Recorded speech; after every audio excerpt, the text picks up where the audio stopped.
Cristo ha resucitado verdaderamente, aleluya, aleluya. Continuamos con nuestras huellas de la Pascua, con ese acercamiento histórico por los principales momentos o épocas en las que la Iglesia tuvo que profundizar, reflexionar y clarificar su fe en la resurrección. El día de hoy quisiera hablar, luego de esta síntesis tan apretada en la que se me fueron pasando y comprendo y reconozco que muchas cosas, muchos comentarios importantes de los dogmas referentes a la humanidad, a la singular humanidad de nuestro Señor Jesucristo, pues yo quisiera hablar el día de hoy, luego de esta síntesis apretada por los primeros concilios ecuménicos, del Concilio de Trento. Un concilio de la Edad Media que se celebra en la Iglesia, una reunión que se celebra en la Iglesia, sobre todo para hacer frente a, o más bien para responder a la teología protestante de Lutero. Un concilio que se celebró en el 1215 y que tiene también para nosotros una clarificación muy importante que nos hace profundizar todavía más en este dogma de la resurrección. Es verdad que el Concilio de Trento no abordó como tema principal la resurrección, pero sí algo que a día de hoy tiene que ver con la resurrección, que es el misterio de la Eucaristía. El misterio de la Eucaristía, en donde actualizamos constantemente la misa, donde actualizamos constantemente este acontecimiento de resurrección del Señor Jesús, fue profundizada, clarificada en el Concilio de Trento por el Papa Inocencio III. Así pues, quisiera abordar una también breve explicación de lo que hay de fondo en el Concilio de Trento.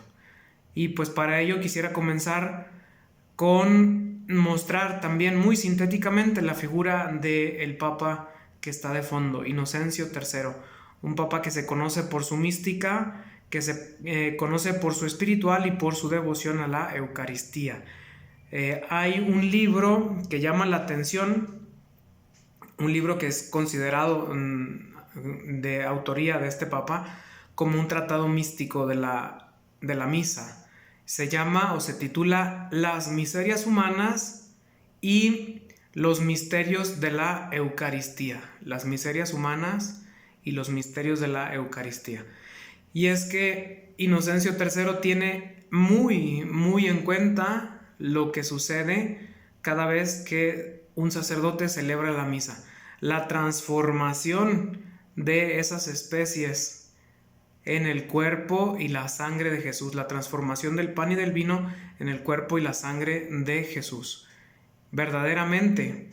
Y de hecho en este concilio es donde se formula la palabra que a día de hoy todavía en la Iglesia se utiliza para nombrar este cambio de sustancia, este cambio profundo de que el pan y el vino se hagan cuerpo y sangre.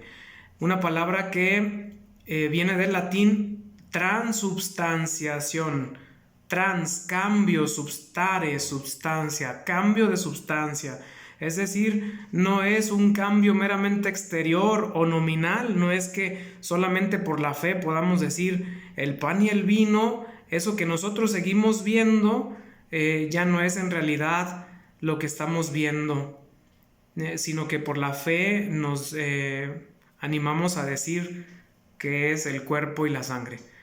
Es más allá, es decir, la transubstanciación da cuenta de un cambio verdadero y también de una presencia real y permanente de Jesucristo en la Eucaristía. Es lo que hay de fondo en el Concilio de Trento, ante algunas afirmaciones, primero, de el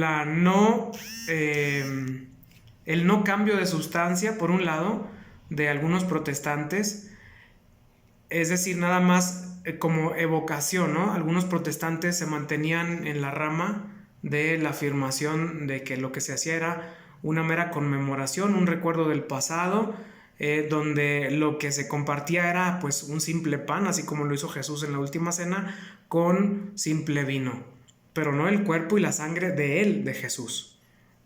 Entonces el concilio responde a quienes dicen esto, pero también responde a otra rama de protestantes que dicen que esto de la transformación del cuerpo y la sangre de Jesús pasa solamente en la misa, es decir, después de que el sacerdote celebra la misa, deja de estar presente Cristo. Hay otra rama del protestantismo que también cree eso, ¿no? Por ello que no tienen en sus iglesias los sagrarios, como nosotros los católicos los tenemos. Los sagrarios porque nosotros creemos que en las formas consagradas, en las hostias consagradas, el cuerpo de Cristo permanece y nos acompaña en nuestro caminar. Entonces el Concilio de Trento evoca, para responder a estas ideologías protestantes, muchas citas o textos de los padres de la Iglesia, los primeros santos de los primeros siglos. Entre ellos un texto que me llama mucho la atención de San Ireneo de Lyon, otro gran obispo del siglo II. También de la tradición asiática junto con Melitón de Sardes, a quien recordábamos en aquella homilía de Pascua. Y en referencia a Ireneo, Inocencio III, en este tratado de mística de la Eucaristía, dice, un poco parafraseando la afirmación de Inocencio III, citando a Ireneo, que lo que sucede en el momento de la transformación, de la transubstanciación, es la actualización de la resurrección. Para quienes no creen en la resurrección de Jesucristo, la resurrección de Jesucristo se lleva a cabo también visiblemente para nosotros en la celebración de la Eucaristía. Comulgar el cuerpo de Cristo de manera sacramental es también participar, anticipar para nosotros su resurrección y los efectos de la resurrección, porque Jesús no es distinto en el cielo y en la tierra, siempre es el mismo. Entonces, el que nosotros podamos comulgar en una Eucaristía, el que nosotros podamos recibir el cuerpo de Cristo, es llevar a nosotros mismos ese anticipo de la fuerza del resucitado, que está ahí presente y que sigue haciéndose presente en la iglesia, en la historia y en nuestras vidas y en nuestras personas, para seguir guiándonos, para seguir orientándonos. Entonces, pues, el Concilio de Trento pues nos hace ver que cada vez que participemos de la Santa Misa también nos adentramos en este misterio grande y profundo de la resurrección, que no deja de mover a la iglesia, que nunca dejará de mover a la iglesia, que siempre nos acompañará, que nunca nos abandonará. Cristo resucitado está con nosotros y la fuerza de su resurrección nos llega de manera directa cada vez que celebramos la Santa Misa. Que este recuerdo agradecido del Concilio de Trento pues nos siga haciendo caminar en las huellas de la Pascua y que nos dejemos iluminar por el resucitado.